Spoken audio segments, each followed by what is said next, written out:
Catherine Farley looked down at the bright and inviting brochure.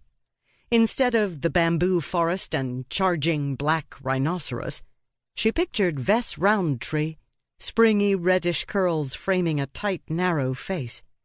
Ves radiated energy, competence, intensity.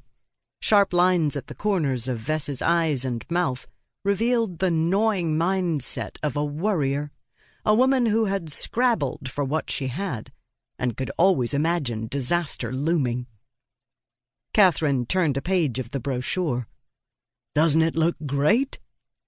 Bob's tenor voice was eager. Catherine smiled at him.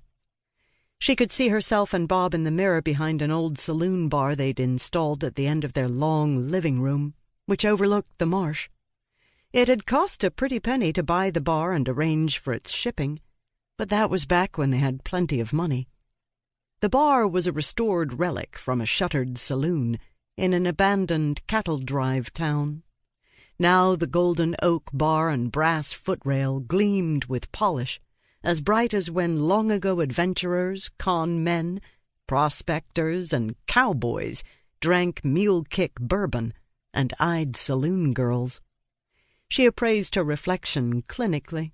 Medium height, nice figure, sleek black hair drawn back in a chignon, aristocratic features that were a dime a dozen in period films, dark eyes that had once been merry. Her smile was easy, though that took every ounce of her steel will.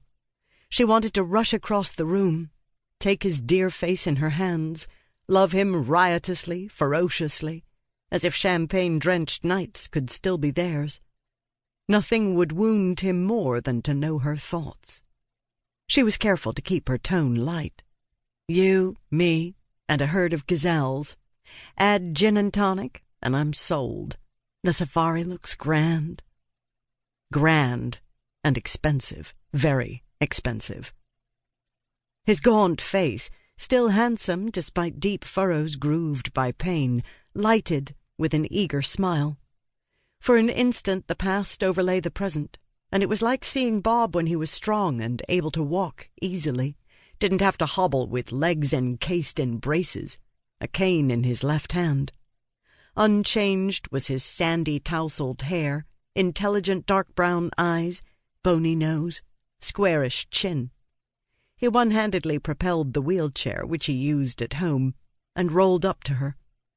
"We get a big discount if I book next week. We'll save a bunch of money." She listened as if enthralled, hearing the wanderlust, the hunger to go and do and be, the need for variety and new experience, despite the maimed right arm that lay useless in his lap and the weakened legs. She listened and knew the cost of such a trip mounted into the thousands. Thousands they didn't have. Thousands he no longer earned because the hand with fingers locked into a claw had been his painting hand. The thousands she had never earned with her drawings that achieved acclaim, but sold for modest sums in the galleries. She was the one good with figures. She took care of bills and investments. Now she scraped to get them from month to month. She'd missed the last mortgage payment, but to see him eager meant everything to her. There were so many dark, quiet days when he withdrew, and the dullness in his eyes broke her heart. Ves Roundtree could make the safari possible. She would, and if she wouldn't,